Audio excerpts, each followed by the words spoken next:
लग्न करण्याची मनाची तयारी नसतानाही घरच्यांच्या आग्रह खातर नितीनने लग्न करण्यास होकार दिला. जी मुलगी मनापासून आवडायची तिच्याच बहिणीसोबत लग्न झाले. काही दिवस नितीनने बायकोचा वारंवार अपमान केला, पण नितीनची बायको उर्वशी तिने आपला बायको धर्म मनापासून निभावला. नवऱ्याची काळजी घेणे, त्याला काय आवडतं काय नाही ते बघणे, हे सगळंच ती मनापासून करायची. तुला मी आवडत नाही का म्हणून त्याला विचारायची, पण नितीनने आपला भूतकाळ तिच्यापासून लपवला आणि ती आपली घेणारी काळजी पाहून त्याने तिला शेवटी आपली बायको म्हणून स्वीकारले. आनंदाने नवरा बायको म्हणून त्यांचा संसार सुरू झाला, कुणाची दृष्ट लागावी असा. लग्न होऊन 2-3 वर्ष झाले होते.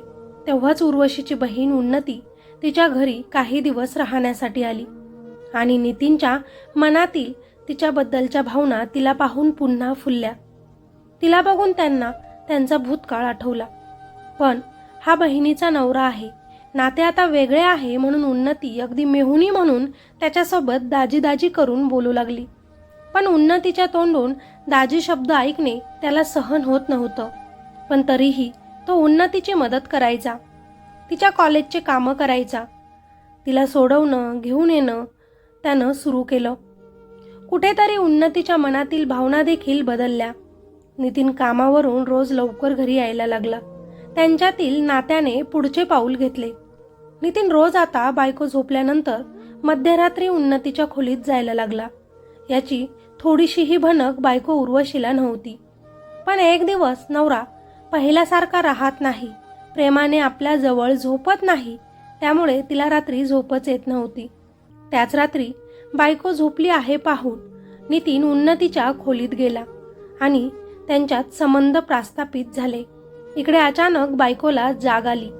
नवरा आजूबाजूला नाही हे पाहून ती उठली आणि बाहेर आली. उन्नतीच्या खोलीतून येणारा आवाज ऐकून ती खोलीकडे गेली. खोलीत जे काही तिने पाहिले तो धक्का सहन न झाल्यानं ती चक्कर येऊन खाली पडली. नितीनने कपडे घालत घाईतच तिला रूममध्ये नेलं. बहीण उन्नती सुद्धा मागे गेली. तिचं अंगाचं थरक चालू झालं. बेशुद्ध अवस्थेत बायको कॉटवर पडली होती आणि इकडे उन्नती नितीनला रागवत होती. मी म्हटले होते ना, ताईला समजलं तर अवघड होईल. आता घरी समजल्यावर काय होईल इतकेच प्रश्न ती नितीनला करत होती. त्यांच्यात एक गंभीर चर्चा झाली. संक्रांत जवळ येते आहे, मी करतो काहीतरी, तू शांत राहा, तो तिला म्हणाला. त्यांच्यात होणारी चर्चा बऱ्यापैकी शुद्ध येणाऱ्या बायको उर्वशीने ऐकली, पण तरीही ती शांत राहिली. नवऱ्याला बहिणीला तिनं उठल्यावर बरेच प्रश्न विचारले, बरंच काही सांगितले, रडली. बहिणीची अशी अवस्था पाहून उन्नती घरी निघून गेली. इकडे नवरा बायकोची माफी मागत होता. आपण पुन्हा संसाराला सुरुवात करू म्हणत होता. आता संक्रांत आली आहे, आपण नव्यानं सुरू करू. उर्वशीच्या तोंडावर ते ऐकून हसू आलं, कारण तिने नवऱ्याचं बहिणीचं बोलणं आधीच ऐकलं होतं. तरी तिने नवऱ्याला आपला विश्वास दाखवला आणि त्याने दिलेला संक्रांतीच्या तिळाचा लाडू हसत हसत खाल्ला. काही क्षणात ती बेशुद्ध पडली. तिला हॉस्पिटलमध्ये नेण्यात आलं. डॉक्टरांनी तिला मृत घोषित केलं आणि तेव्हाच उर्वशीने आधीच टाईप करून ठेवलेला मेसेज सगळ्यांनाच रिसीव झाला, जो वाचून नवरा नितीनला, उर्वशीच्या आईवडिलांना मोठा धक्काच बसला. त्यात तिनं लिहिलं होतं, संक्रांतीचा दिवस जवळ येत होता. शहरातल्या रस्त्यांवर तिळगुळाचे स्टॉल्स लागले होते. पतंगाच्या रंगीत शेपट्या आकाशात नाचत होत्या आणि घराघरातून गोडाचा सुवास दरवळत होता. पण या गोडव्यामागे कुणाच्या तरी आयुष्यात कडू वळण येणार आहे याची कुणालाच चाहूल नव्हती. नितीन उच्च शिक्षण घेतलेला, चांगल्या कंपनीत स्थिरावलेला एक कष्टाळू तरुण होता. त्याच्या घरच्यांचा एकच आग्रह त्याला नेहमीच असायचा, आता वय झालंय तुझं, लग्न कर.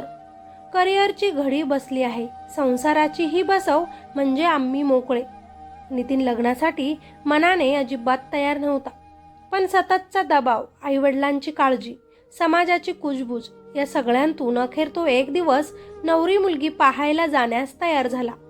स्थळ होतं उर्वशीचं. घरदार, सुशक्तीत, संस्कारी कुटुंब. त्यात मुलगी उर्वशी स्वतः सुसंस्कृत, देखणी आणि शांत स्वभावाची. नितीनच्या आईवडिलांना पहिल्याच भेटीत सगळं योग्य वाटलं. मुलगी आवडली. मुलीच्या घरात प्रवेश करताना नितीन वरवर हसत होता, पण त्याचं मन मात्र कुठेतरी दूर होतं. आणि तेव्हाच दाराशी उभी असलेली ती त्याला दिसली. नजरेचा क्षणभराचा स्पर्श आणि नितीन थबकला. उन्नती. आणि इथे उन्नती उर्वशीची लहान बहीण होती. कॉलेजच्या आठवणी झपकन नितीन समोर उभ्या राहिल्या. उन्नती त्याची ज्युनियर होती. हुशार, बोलकी, डोळ्यांत आत्मविश्वास असणारी एक मुलगी. त्या दिवसांत नितीनला ती खूप आवडायची.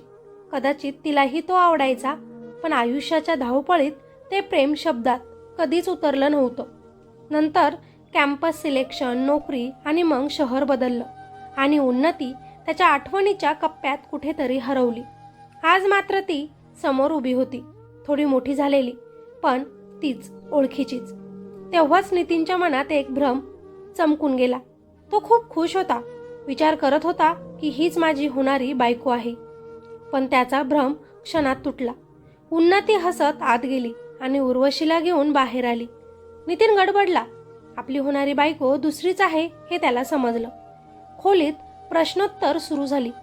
उर्वशीचं बोलणं, तिचं शांत हसणं, तिचा संयम सगळंच योग्य होतं. तिला नकार देणं असं काहीसं कारण त्याला भेटत नव्हतं. पण नितीन खूप गोंधळलेला होता, कारण त्याचं मन उन्नतीकडे ओढ घेत होतं.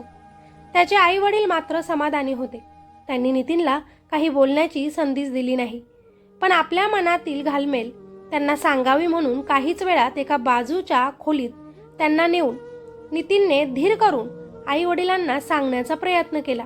आई बाबा, मला उर्वशी नाही तर तिची बहीण आवडलेली आहे. हे बोलताना त्याचे शब्द तोंडातच अडखळले होते. पण त्याचे बोलणे ऐकून त्याच्या आई वडिलांनी ठामपणे हे करण्यास नकार दिला. मोठी बहीण घरात असताना लहानीचं लग्न होत नाही निती. मुलीच्या घरच्यांनीही तेच सांगितलं आहे. उन्नती अजून लहान आहे. आधी उर्वशीचं लग्न, नंतर काही वर्षांनी उन्नतीचं करायचं त्यांनी ठरवलं आहे. हे इतकं चांगलं स्थळ सोडणं नितीनच्या घरच्यांना मान्य नव्हतं. समाज, प्रतिष्ठा, वेळ सगळ्यांचाच हिशोब झाला आणि अखेर नितीनच्या मनाविरोधातच त्याचं लग्न ठरलं.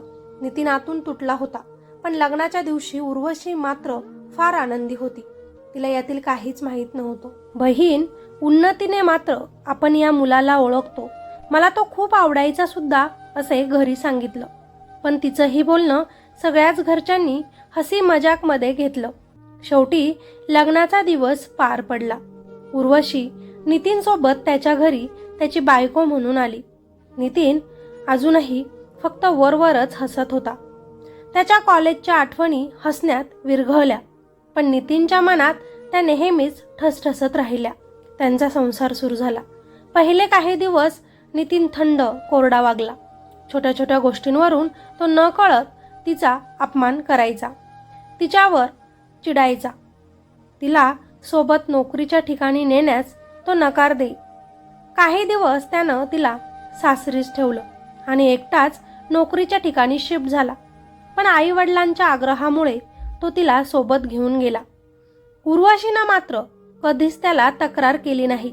तिने फक्त नवरा नितीनची खूप काळजी घेतली. त्याच्यावर तिनं मनापासून प्रेम केलं. त्याच्या छोट्या मोठ्या गरजा लक्षात ठेवल्या आणि एक बायको म्हणून आपलं कर्तव्य पूर्ण केलं. पण एक दिवस असाच बसलेला असताना, मी आवडत नाही का तुम्हाला, म्हणून तिनं त्याला विचारलं. नितीन गप्प राहिला. असं काही नाही म्हणाला. हळूहळू तिच्या प्रेमाने, तिच्या संयमाने, तिच्या समजुतीनं नितीन वितळू लागला आणि शेवटी त्याने तिला आपली बायको म्हणून स्वीकारलं. प्रेमाने एकत्र संसार करत 2 वर्ष कशी गेली यांना कळलंच नाही. संसाराला गोडी आली, पण त्यांच्या नशिबाला काहीतरी वेगळंच मंजूर होतं. एक दिवस कॉलेजच्या काही कारणासाठी उन्नती आणि तिचे वडील शहरात आले. कॉलेजचं काम लवकर पूर्ण होणार नव्हतं. त्यासाठी 2-3 दिवस लागणार होते. त्यामुळे वडील पुन्हा घरी परत गेले आणि उन्नती बहिणीकडेच थांबली. आपली बहीण घरी आली आहे हे पाहून उर्वशीचा आनंद गगनात मावत नव्हता. पण आपल्या जुन्या प्रेमाला, जुन्या आठवणींना म्हणजेच उन्नतीला असं समोर बघून नितीनच्या मात्र मनात जुन्या आठवणींचा दरवाजा पुन्हा उघडला होता. उन्नतीचा स्वभाव, तिचं बोलणं, तिचं त्याला दाजी म्हणणं, त्याच्यासोबत साली म्हणून मस्ती मजाक करणं, सगळं काही त्याला अस्वस्थ करत होतं. तिलाही जाणवत होतं की नितीन बदलतोय, आपल्याकडे वेगळा बघतोय. आपण आधीच त्याला ओळखतोय, पण आता नात्याची चौकट होती. तो तिच्या सख्ख्या बहिणीचा नवरा होता, म्हणून तिने अंतर ठेवणेच योग्य समजले. तरीही नितीन उन्नतीच्या पुढे पुढे करू लागला. तिला कॉलेजला सोडणं, तिचे कागदपत्र आणणं सगळं तोच करायचा. तिच्यासोबत बोलण्याचे बहाणे तो शोधायचा. कामावरून घरी लवकर यायचा. एक दिवस उर्वशी बाहेर गेलेली असताना घरात फक्त नितीन आणि उन्नती हे दोघेच होते. आणि आज तो त्याच्या मनातील तिच्या सोबत बोलून मोकळा झाला. उन्नती, तू मला दाजी का म्हणतेस? नितीनचा प्रश्न होता. तू माझा दाजीच आहेस आता. आपलं नातं बदललंय. तू माझ्या बहिणीसोबत लग्न केलंय, विसरलास का? पण लग्न कोणत्या परिस्थितीत झालं, का झालं, तूही बघितलं, तो तिला म्हणाला. तरीही तिनं त्याच्यापासून दूर जाण्याचा प्रयत्न केला. पण नितीन आज स्वतःला थांबवू शकला नाही. आणि इतक्या वर्षांपासूनचं त्यांचं दडलेलं प्रेम त्या दिवशी उघडलं. आणि एका चुकीच्या मिठीतून त्यांच्या आयुष्याला कलाटणी मिळाली. उन्नती घरी थांबल्यानंतर घराचं वातावरण हळूहळू बदलू लागलं होतं. पण उर्वशीला काही जाणवत नव्हतं. पण नितीनच्या मनात वादळ उठलं होतं. दिवसेंदिवस तो अस्वस्थ होत होता. ऑफिसमधून लवकर घरी येणं, उन्नतीसाठी छोट्या गोष्टी करणं, तिच्या अभ्यासाची, कामाची विचारपूस करणं, या सगळ्यालाच तो सहजतेचं नाव देत होता. पण आत कुठेतरी सीमा पुसट होत चालली होती. उन्नती ही गोंधळलेली होती. दाजी म्हणून ठेवलेलं अंतर तिला जाणवत होतं, पण नितीनची नजर, त्याचं बोलणं, त्याची काळजी हे सगळं तिच्याही जुन्या भावना जाग्या करत होतं. पण त्याच्याबद्दल विचार करताना तिला अपराधी वाटायचं. बहिणीचा संसार आठवायचा, पण आत मन ऐकायला तयारच नव्हतं. त्या दिवशी उर्वशी मैत्रिणीसोबत बाहेर गेली होती. घर शांत होतं. नितीन कामावरून लवकरच घरी आला. उन्नती घरात एकटीच होती. नितीन आणि उन्नती कॉफी पीत समोरासमोर बसले होते आणि कॉलेजच्या आठवणी निघाल्या. हसू आलं, डोळे भिडले. आपण चुकीच्या मार्गावर आहोत नितीन, हे सगळं चुकीचं आहे, उन्नती त्याला म्हणाली. पण तिच्या आवाजात ठामपणा नव्हता. आपण जे दोघांच्या मनात आहे ते स्वीकारतोय, नितीन तिला म्हणाला. त्या दिवशी दोघांनीही सीमा पार केली. त्यांच्यात पहिल्यांदाच त्या दिवशी अनैतिक संबंध पडले. त्या एका क्षणाने त्यांच्या आयुष्यात सगळं काही बदललं आणि अपराधाची सुरुवात झाली. त्यानंतर भेटी वाढू लागल्या होत्या. पण उर्वशीचा विश्वास ढळला नाही. तिच्या मनात नवऱ्याबद्दल शंका येणं म्हणजेही पाप वाटायचं. उन्नती वारंवार घरी येऊ लागली होती. तरीही उर्वशीच्या मनात कधीच तिच्याबद्दलही शंका आली नाही. बायको झोपल्यानंतर मध्यरात्री नितीन उन्नतीच्या खोलीत जायचा. रात्रीच्या शांततेत नात्यांची सीमा पूर्णपणे मिटली होती. पण उन्नतीला अपराधीपण सतावत होतं. आपण किती दिवस असं लपून राहणार? तू माझ्या बहिणीचा नवरा आहेस. आपण तर लग्नही करू शकणार नाही. माझं लग्न दुसरीकडेच होणार. तू हे सगळं सहन करू शकशील का? ती त्याला नेहमीच प्रश्न विचारायची.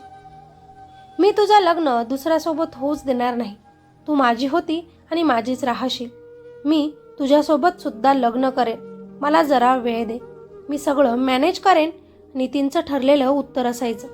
दरम्यान उर्वशीचं प्रेम आधीच गडद होतं. तिला नितीन दूर जातोय असं वाटायचं, पण ती स्वतःलाच दोष देत होती की आपल्यातच काहीतरी कमी आहे. एक संध्याकाळ अशीच किचनमधून उर्वशीनं पाहिलं. नितीन आणि उन्नती एकमेकांकडे पाहत होते. त्या नजरेत काहीतरी चुकत होतं. त्या रात्री तिनं त्याला प्रश्न विचारला, काही लपवत आहात का तुम्ही माझ्यापासून? नाही, कुठं काय, नितीन तिला म्हणाला. पण नियतीचा पडदा सरकायचाच होता. त्या रात्री उर्वशीला झोप लागत नव्हती. नितीन शेजारी असूनही तो दूर वाटत होता. त्याचा श्वास, त्याची हालचाल सगळं तिला परक भासत होतं. मनात प्रश्नांची गर्दी होती, पण उत्तर मागण्याचं धैर्य नव्हतं. विश्वास हा तिचा स्वभाव होता. संशय घेणं तिला जमायचंच नाही. कशी तरी तिला झोप लागली. बायको झोपली आहे पाहून नेहमीप्रमाणे नितीन तिथून उठला आणि उन्नतीकडे गेला. मध्यरात्री अचानकच तिची झोप उडाली. शेजारी पाहिलं, नितीन नव्हता. तिचं हृदय दडपून आलं. तिनं उठून बाहेर पाहिलं. घरात शांतता होती, पण उन्नतीच्या खोलीतून हलकासा आवाज येत होता. पावलं आपोआपच तिकडे वळली. दरवाजा अर्धवट उघडा होता. आतलं ते दृश्य पाहताच उर्वशीच्या पायाखालची जमीनच सरकली. नितीन आणि उन्नती. नग्न वास्तव्य तिच्या डोळ्यांसमोर उभं राहिलं. तिचा आवाज फुटेना, तिचा श्वास अडखळला. क्षणात तिच्या शरीराने तिची साथ सोडली आणि ती तिथेच कोसळली. ती पडल्याचा आवाज ऐकून नितीन धावूनच तिथे आला. उर्वशी बेशुद्ध होती. त्याने तिला उचलून खोलीत आणलं. उन्नती कोपऱ्यात उभी थरथरत होती. तिच्या डोळ्यांत अपराध, मनात भीती होती. सकाळ झाली.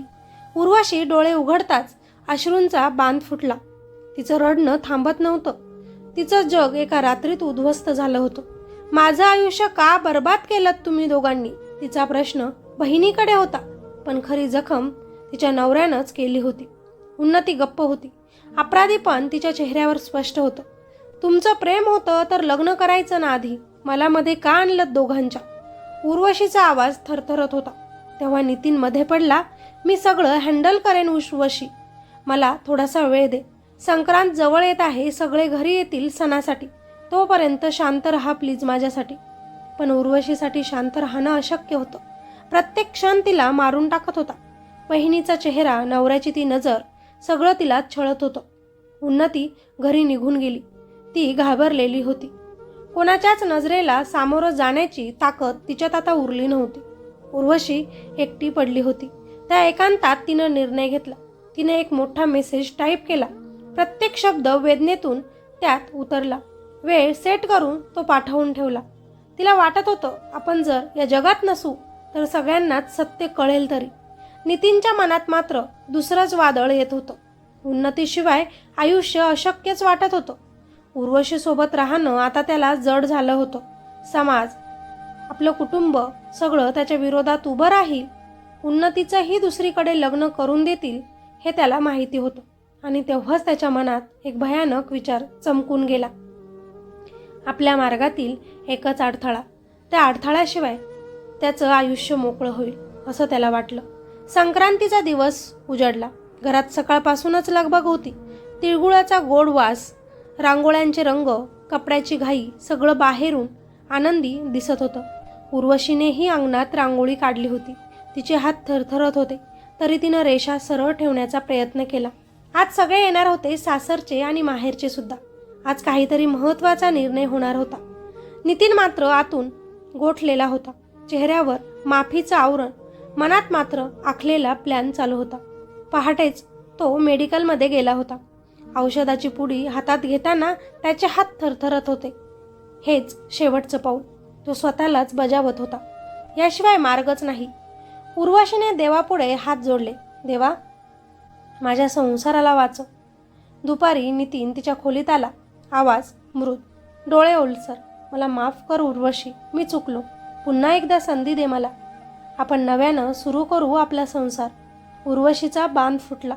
तिनं त्याच्याकडे पाहिलं. तोच तिचा नवरा, ज्याच्यावर तिनं जीव ओवाळून टाकला होता, ज्याच्या आनंदासाठी तिनं स्वतःला विसरलं होतं. मी अजूनही तुझ्यावर प्रेम करते, ती हळूच त्याला म्हणाली. त्याच क्षणी नितीनचं मन क्षणभर डगमगलं. पण लगेच उन्नतीचा चेहरा डोळ्यांसमोर आला. मी थांबलो तर सगळंच उद्ध्वस्त होईल. त्यानं स्वतःलाच कठोर केलं. तो बाहेर गेला. स्वयंपाकघरात तिळगुळाचे लाडूचं मिश्रण ठेवलं होतं. त्याने हळूच त्यात औषध मिसळलं. त्याचे हात थांबत नव्हते. डोळे मिटून त्यानं लाडू वळले. जणू अपराधाला आकार देत होता. तो परत उर्वशीकडे आला. संक्रांतीचे गोड लाडू. तो हसतच तिला म्हणाला, आपल्या नव्या सुरुवातीसाठी घे हा लाडू खा. उर्वशीच्या चेहऱ्यावर क्षणभर लहान मुलांसारखं हसूच आलं. तिनं लाडू हातात घेतला.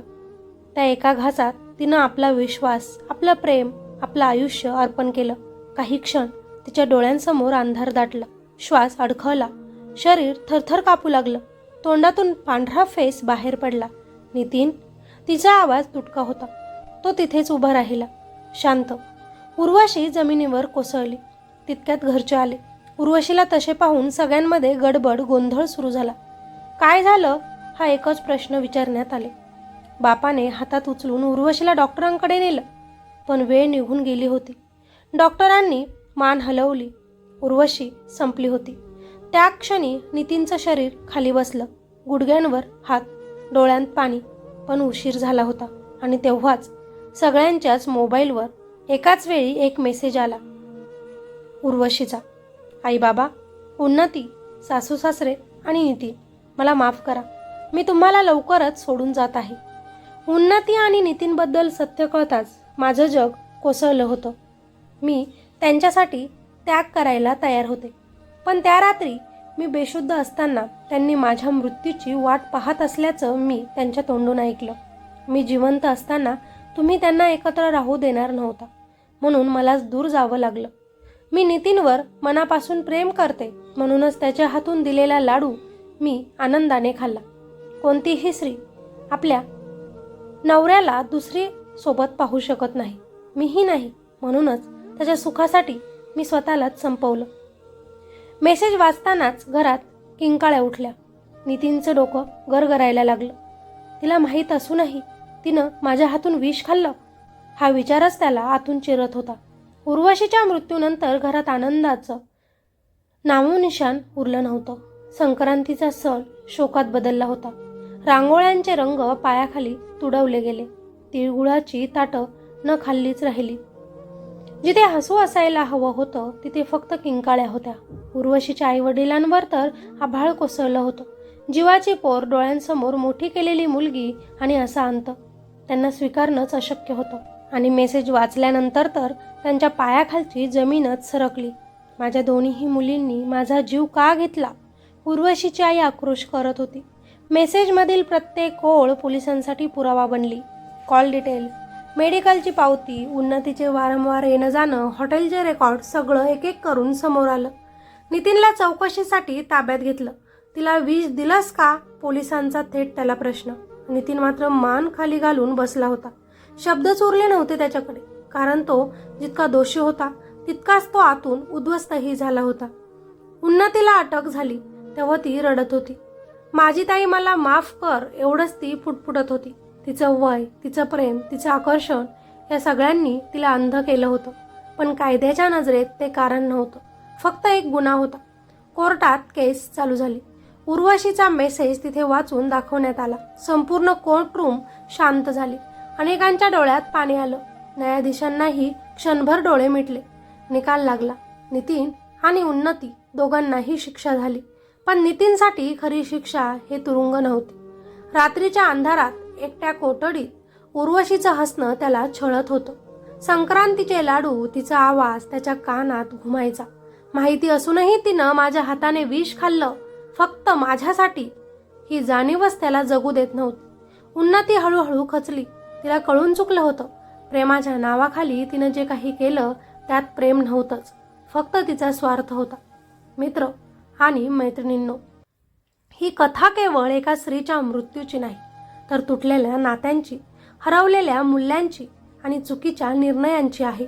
प्रेमाच्या नावाखाली फसवणूक, आकर्षणाच्या आड लपलेला स्वार्थ आणि नात्यांच्या सीमांचं उल्लंघन हे सगळं शेवटी विनाशाकडेच नेतं. लग्न म्हणजे एक करार नाही, तर एक जबाबदारी आहे. बहीण, पत्नी, नवरा ही नाती केवळ शब्द नाहीत, ती विश्वासावर उभी असतात. एकदा की हा विश्वास तुटला की त्याचे तुकडे कधीच जुळत नाहीत.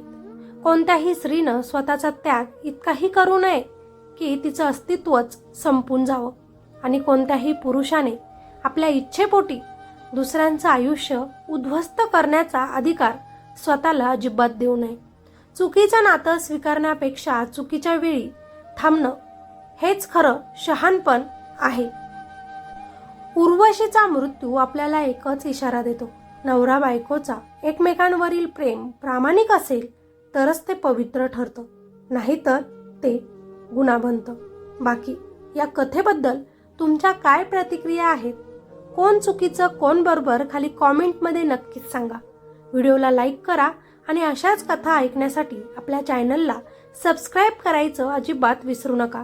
भेटूया अशाच एका नवीन व्हिडिओमध्ये. तोपर्यंत स्वतःची काळजी घ्या, सतर्क रहा. धन्यवाद.